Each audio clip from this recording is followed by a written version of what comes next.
Binibigay nga eh. Wala nang Wala nang down. wala nang down, may discount pa.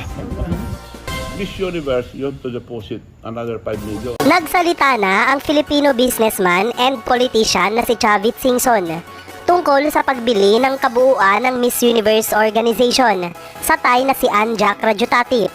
Kasama na rin dito ang Miss USA at Miss Teen USA. Nahaharap na kasi ngayon sa bankruptcy at patong-patong na demanda ang kumpanya ni Ann na JKN Global. Pinagmumulta pa siya ng 1 billion Thai baht ng TCG Company. Mukhang hindi na nito kaya pang isustain ang Miss Universe at baka mapabayaan na lang. Umamin si Chavit na pinapupunta na siya ni Ann sa Thailand upang makapag-usap. Binibigay na daw sa kanya ang Miss Universe kahit walang down payment at may discount pa. Binibigay nga eh. Wala nang Wala nang down. wala nang down, may discount pa. Dagdag pa ni Chavit, siya daw talaga ang unang inalok ng IMG na pagbentahan ng Miss Universe nung nakaraang taon. Ngunit hindi niya lang ito tinanggap dahil sa pandemic, kaya napunta kay Ann. Ngunit ngayon na nakabangon na siya ay wala nang hadlang upang mapasa kamay niya ang Miss Universe.